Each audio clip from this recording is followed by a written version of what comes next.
யாழிசையாழின் உறவுகளோடு இனிதே இணைவது நான் உங்கள் சிநேகிதி சசிகலா திருமால். உழைப்பு என்பது எல்லோருக்கும் தேவையானது. சிறு தொழில் முதல் பெருந்தொழில் வரை எல்லா நிலை தொழில்களுக்கும் ஆதாரமாக இருப்பது உழைப்பு. அடுத்தவரின் சிந்தனையால் கூட ஒருவர் உயர்ந்து விடலாம். ஆனால் உழைப்பு உன்னுடையதாகத்தான் இருக்க வேண்டும். ஏனெனில் உழைப்பே உயர்வை தரும். தோல்வி, அவமானம், உழைப்பு, நம்பிக்கை, விடாமுயற்சி, வெற்றி போன்றவைகளே வாழ்வின் படிகளாக உள்ளன.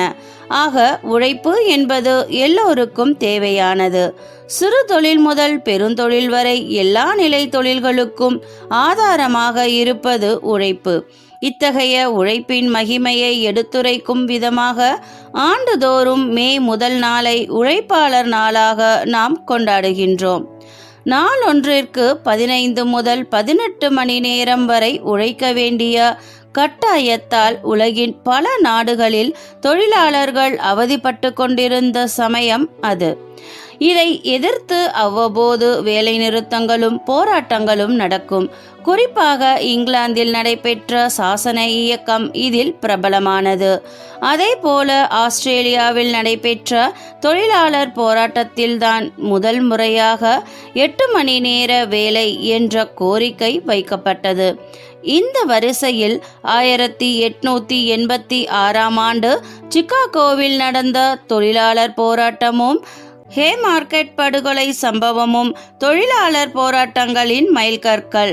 1889ஆம் ஆண்டு ஜூலை 14ஆம் தேதி அன்று பாரிஸில் நடந்த சர்வதேச தொழிலாளர் நாடாளுமன்ற கூட்டத்தில் 8 மணி நேர வேலைக்கான போராட்டத்தை முன்னெடுத்துச் செல்வது என்றும் 1890ஆம் ஆண்டு மே 1ஆம் தேதி அன்று உலகளாவிய தொழிலாளர் நாள் விடுமுறை நாளாக அறிவிக்கப்பட வேண்டும் என்றும் அறைகூவல் விடப்பட்டது. இந்த அறைகூவலின் விளைவாகத்தான் ஆண்டுதோறும் மே 1ஆம் தேதி தொழிலாளர் நாள் கொண்டாடப்படுகின்றது. உழைக்கும் வர்க்கம் யாவருக்கும் யாழிசையாழின் மனம் நிறை உழைப்பாளர் தின நல்வாழ்த்துக்கள். சரி நண்பர்களே, இந்த வீடியோ உங்களுக்கு பிடிச்சிருந்தா லைக் பண்ணுங்க, கமெண்ட் பண்ணுங்க, ஷேர் பண்ணுங்க, மறக்காம சப்ஸ்கிரைப் பண்ணுங்க ஃப்ரெண்ட்ஸ். நன்றி, வணக்கம்.